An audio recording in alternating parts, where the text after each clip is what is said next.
Hi, I'm Dr. Brittany Todd. I am a pharmacist and a mother, and I just did a birth control series that went into the history of birth control, side effects, how birth control works, who takes birth control for other reasons, and I kind of went into a little bit of surrogacy and IVF and the Catholic Church piece of it. But what I really want to do today is talk about the data supporting the ovulation rates that I had mentioned in the previous videos, because I know a lot of people say, well, maybe it's not my birth control, or I don't think my birth control is the one that relies on the secondary mechanism. So let me just remind you how birth control works. Hormonal birth control, let me specify which one we're talking about. Those are the ones that have estrogen and progesterone components. And some birth control has estrogen and progesterone, and some birth control just has the progesterone. And the reason for that is, like I said in the previous videos, I'm not going to go into the whole history of it, but when they found estrogen inhibits ovulation, it prevents women from ovulating, but they found that the high doses that it required to prevent ovulation completely was just not tolerated by women. They had a lot of side effects. They had nausea, breast tenderness, weight gain. They just didn't feel well. So then they dropped the estrogen dose and realized that women were still ovulating sometimes. So to counteract the effect of still getting pregnant on estrogen, they added the progesterone component, and progesterone makes the cervical mucus a little bit thicker, so it's a little bit harder for the sperm to swim up.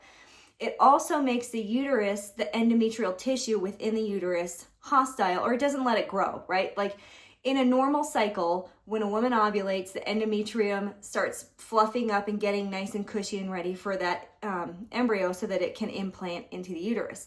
Well, the progesterone component of birth control tells the uterus to not do that. So it makes it basically a hostile environment. So if an egg does get fertilized and that new zygote, new baby comes down into the uterus, it has nowhere to implant.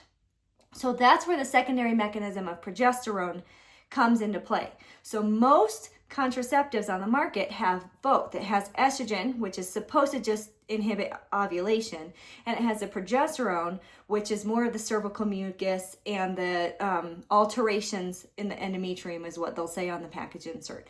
So the question is, how often does my birth control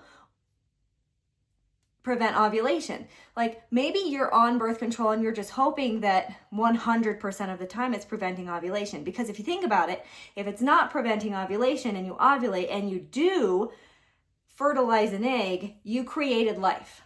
And if you're pro-life, from moment of fertilization, that means that you are possibly impeding a life from implanting into the uterus. So if you think that that's still okay, you're not actually pro-life at moment of fertilization, you're pro-life at moment of implantation.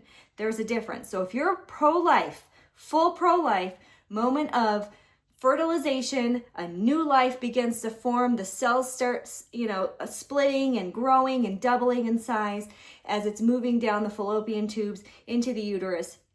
If you are fully pro-life, there should be 0% chance of ovulation because you want 0% chance of fertilization. I hope that makes sense. So let's get into the incidence of it. As a Catholic, we think of different mechanisms altogether. We like the procreative aspect. We like the unitive aspect of marriage. So in the Catholic faith, even ovulation prevention within a marriage is not a good thing. But if you are pro-life and you're not Catholic, you don't follow our teachings, that's fine. But just know that if you are pro-life from moment of fertilization, you have a good 7 to 10 day window where you could be causing a problem that goes against your entire philosophy on pro-life. So let's talk about the data. So there are different kinds of birth control, like I said. There's combined oral contraceptives. Those are the oral, they're tablets. You take them by mouth. Combined means estrogen and progesterone both working together. And then there are progesterone only pills. We call them POPs for short. And that's no estrogen component, it's just progesterone. So the question is, how effective are they at stopping ovulation? That's what it says, that's what it claims, so let's get into it, okay? So there was a study that was done in 2008, and it was published in the Journal of Family Planning Reproductive Healthcare, and it was by Milsom and Corver, and they looked at ovulation rates on certain types of birth control, just the most common types of birth control. And they broke it down in the high dose estrogen, combined oral contraceptives with each progesterone component, because there's different ones in different pills. And then they broke it down into the low dose estrogens and their different progesterone components. And then they broke it down into their progesterone only pills. And then they broke it down into, there's IUDs or IUSs, those are intrauterine devices or intrauterine systems. So they reported on that. And what they said is they looked at a big database of different studies looking at different oral contraceptives, and they looked for ovulation rates. Did these studies look to see what the incidence of ovulation was on each of these birth control pills? And so they included the studies that had consistent ways of measuring ovulation or determining ovulation, and consistent studies that use the right oral contraceptives, use the right patient populations, those kinds of things. So they kind of narrowed it down to many, many different studies. And I actually can't remember how many studies they ended up including in this thing. Can't remember. It's in here somewhere.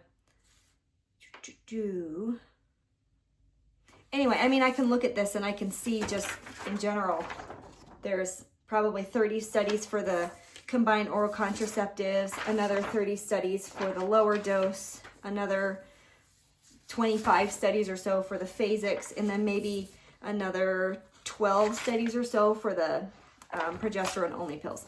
So overall, there were probably 50 plus studies in this. And what they looked at were the studies would determine if the woman ovulated by two different mechanisms depending on the study. So one, they would measure the woman's progesterone levels post-ovulation time. So around day 18 to 21, they would start measuring progesterone levels. And an elevated progesterone level of 5, 9.6, or 16 millimoles per liter is what they said indicated ovulation. So if the progesterone stayed under those parameters, then the woman did not ovulate. But if they went above those parameters, it means that they ovulated.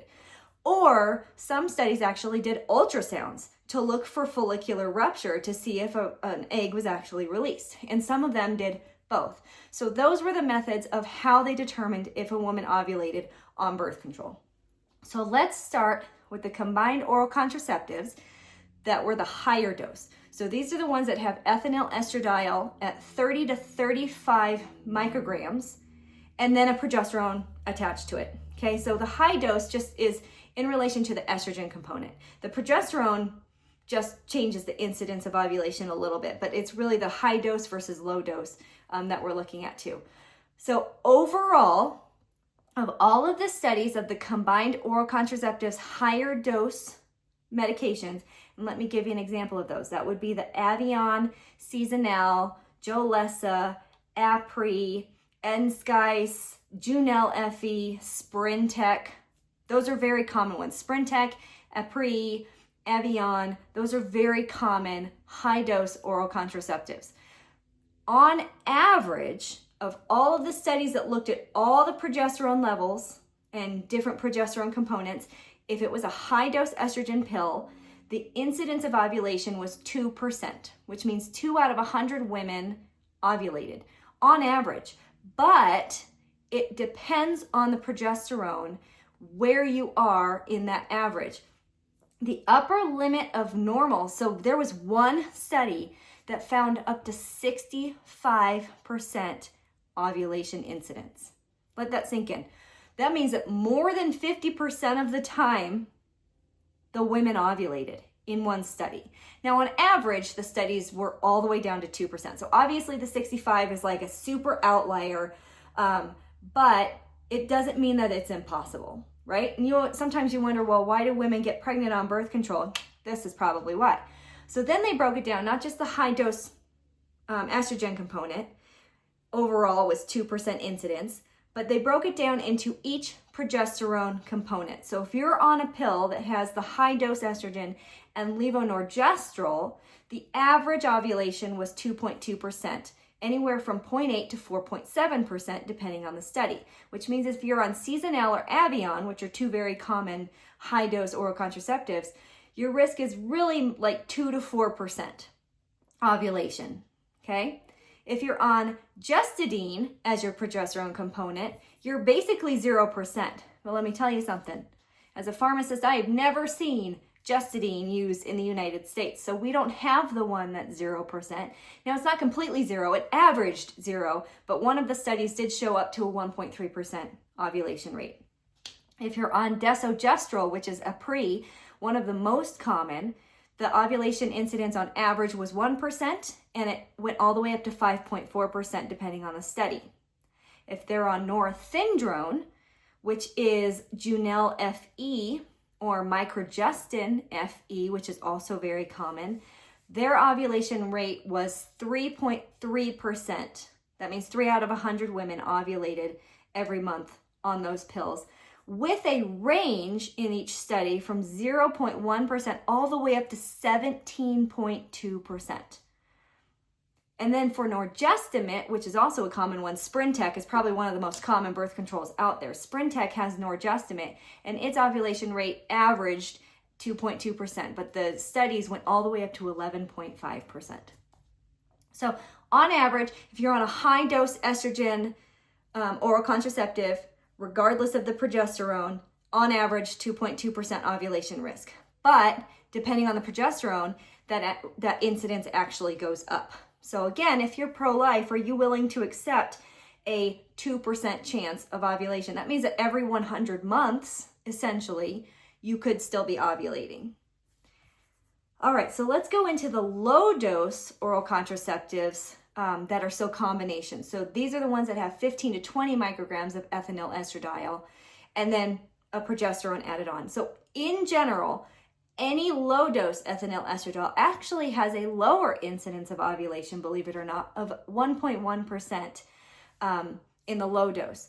But the upper limit of normal in one of the studies went all the way up to 49.4%. So almost half of the women in that study ovulated. Now again, that was an outlier. The average was 1.1%. Now let's break it down into the different progesterones again, because that makes a huge difference. We already know that the gestadine is about 0% in the highs. It's the same as the lows. It's about 0%. Again, I've never seen a gestadine birth control in the United States. I don't even think we carry it in the United States. So the two main ones in the low dose estrogens are levonorgestrel and desogestrel. So levonorgestrel is probably the most common low dose, and that's Levlin and Losizanique.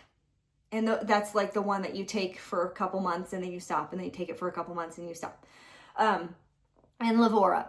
Those are the low dose, and they have levonorgestrel, and the incidence of ovulation in levonorgestrel with the low dose is 8.6% average. That's almost 1 in 10 ovulation rate, and it ranged from anywhere from 4% all the way up to 15.6%. So if you are on Levlin, Levora, or Losizanique, that's a levonorgestrel with a low dose estrogen, you have a significantly higher chance of ovulating on that pill. And then the desogestrel is another one. That's the Apri, the Cyclesa, Orthocept, Riclipsin, lower dose Apri.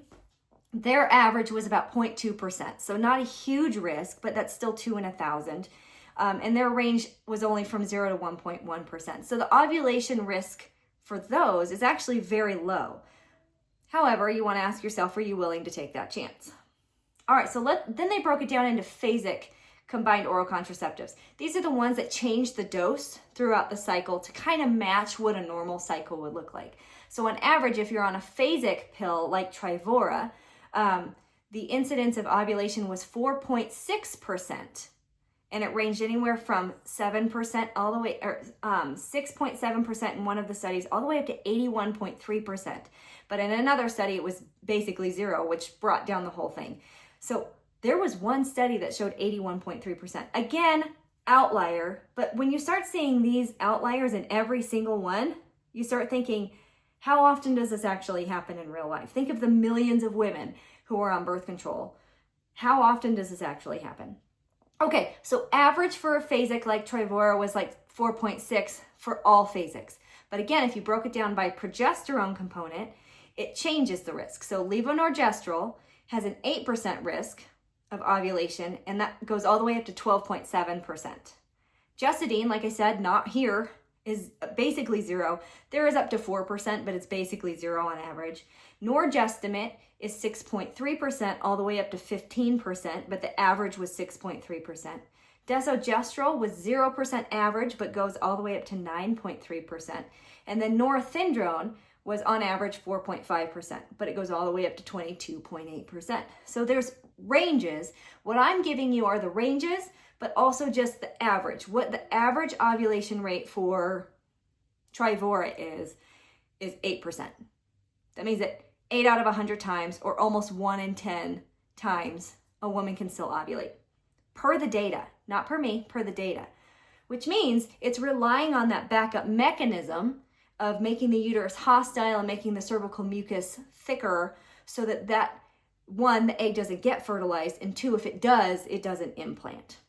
You have to ask yourself, are you willing to take the chance of still creating the life and just giving it nowhere to go? It's like putting a toddler outside and saying, sorry, the toddler died, but yeah, you put it in an environment where it's not going to grow. So how pro-life was that thought? So you have to think about that in the uterus as well. If you created a life and you gave it nowhere to go, that's not pro-life. Okay, so those are the estrogen and progesterone combined. So anywhere from like 2 to 8% depending on the low dose, high dose, the phasic, and what progesterone component you use. Now let's talk about the progesterone only pills. So the people who get the progesterone only pills are people who have contraindications to the other pills. And the question is, why are there contraindications? Well, because estrogen can cause blood clots. So if you are at risk for stroke, heart attack, blood clots in your legs, blood clots in your lungs, you're a smoker, you're over 35 years old, you have migraines with aura, and then you're not sure, are they having a migraine with aura or are they having a stroke? Well, they're on birth control, so it could be either one, I don't know. So what they do is say, you know what, you're at risk for these blood clots that we pretend don't exist in normal life, but if you're at risk, we're going to put you on a progesterone only pill. And they're very common to be on just progesterone only. So the average incidence of ovulation, if you're on a progesterone only pill, no estrogen at all, is 42.6%. 42.6% is the average ovulation incidence in progesterone only pills. Now again, they broke it down into, whoa, what progesterone are you on? So norethindrone, probably the most common progesterone only pill. Those are the orthomicronor, the micronor, the Erin, Camilla, the Heather, all the ones that are named after girls, right? Norethindrone, on average, has a 34.9% incidence of ovulation, but it ranged in the studies from 24.9% up to 45.9%. That to me is no longer an outlier when the average is right in the middle of those. So 1/3 of the time, women on these traditional norethindrone pills, progesterone only pills, are ovulating. 1/3 of the time, which means there's a possibility 1/3 of the time that woman's getting pregnant. Okay, how about levonorgestrel? Levonorgestrel is Plan B or One Step. Those are the ones that you don't have a prescription anymore. They're actually over the counter. You can get them at a vending machine at a university I recently read. And you just take it if you have unprotected sex and want Plan B. The reason it's called Plan B is we didn't prevent you from ovulating, but we can prevent it from implanting. Here's why. 65.5% of the time, levonorgestrel, progesterone only pills, do not ovulate or do not prevent ovulation. That means that 65% of the time, a woman still ovulates. More than half the time, a woman still ovulates. And the range is anywhere from 45% of the time. So like at least 45% of the time you're going to ovulate. And at most 82% of the time you're going to ovulate on that pill. Let that sink in. Levonorgestrel relies on the backup mechanism more than it relies on its preventing ovulation mechanism. That means that you can get pregnant more than half the time, but it's okay. We have a backup Plan B where you won't get pregnant. See what happened? What else is an levonorgestrone, progesterone only? Not just an oral contraceptive, but the IUDs. So there's an intrauterine system called Mirena and Kyleena, which are the two most common ones used here in America. And they're an intrauterine system. They're inserted into the uterus, and they kind of look like a, I don't know, like little antenna that go up in there, and they release this hormone, this levonorgestrel, and they have the same 65.5% incidence of ovulation, which means the intrauterine systems and devices are not relying on ovulation at all. They're relying on that backup mechanism. Let me read you the package insert for Mirena and Kyleena.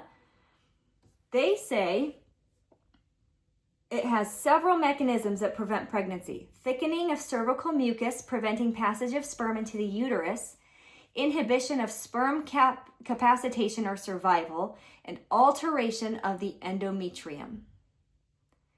It doesn't even mention ovulation in there. It doesn't even claim to prevent ovulation because it knows that the majority of the time it doesn't even work that way. So it's not even in the package insert. Same with the Skyla intrauterine system, same with the Loletta, the Kyleena.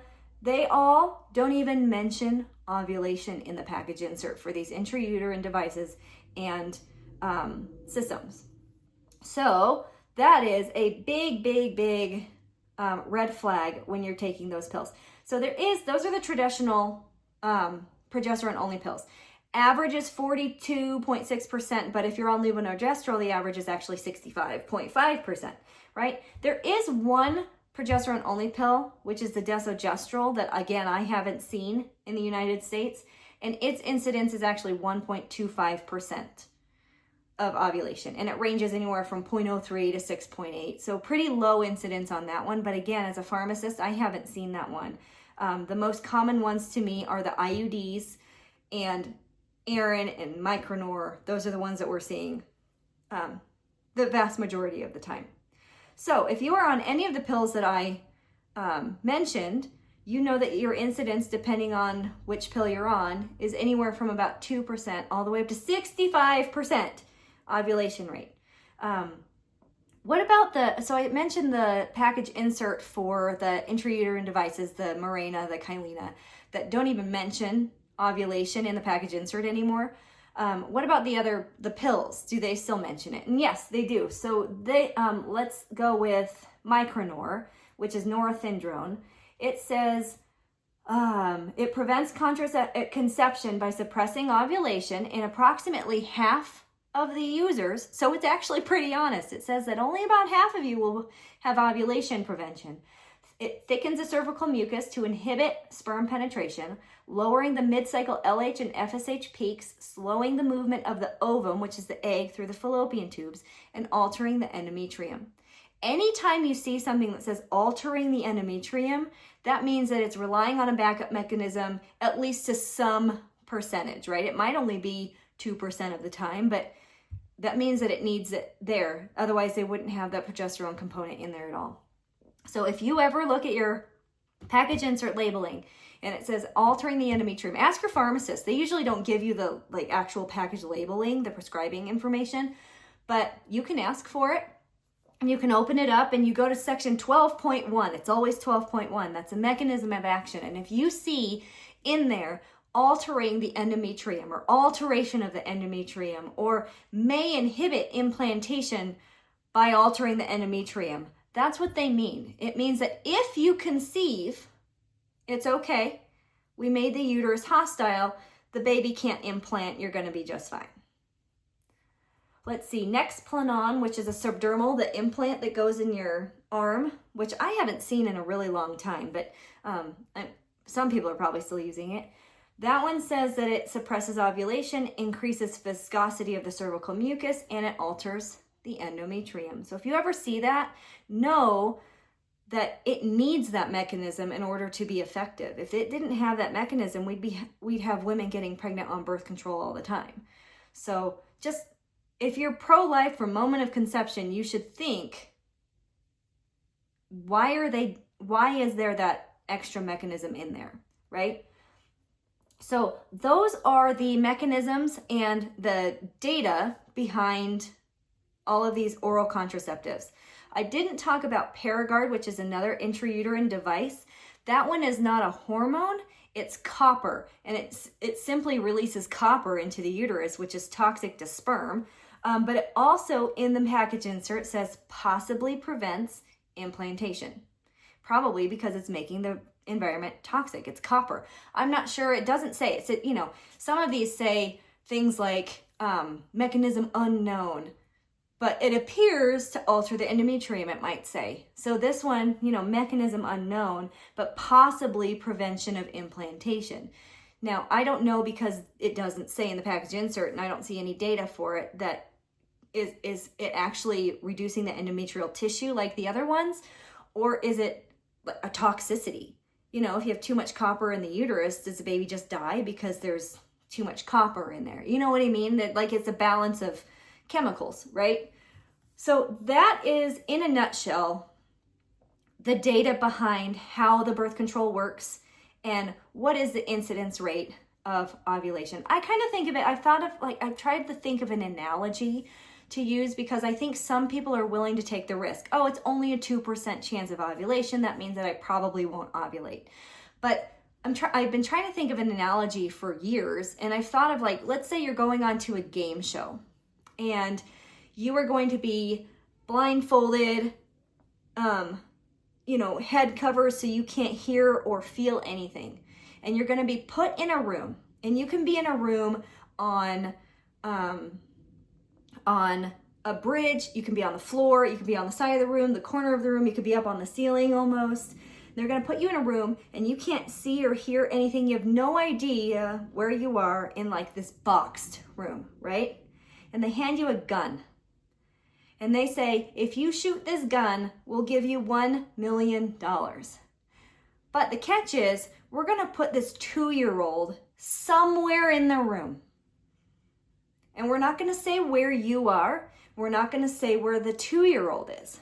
He could be above you. He could be in front of you. He could be next to you. He could be below you.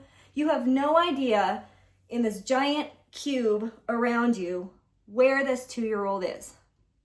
But if you shoot the gun, you get $1 million. The other catch is, we will never tell you if you hit the baby, if you hit that toddler. So you're going to shoot the gun, and you're going to be backed out of the room, and we're going to hand you $1 million. Are you going to shoot the gun?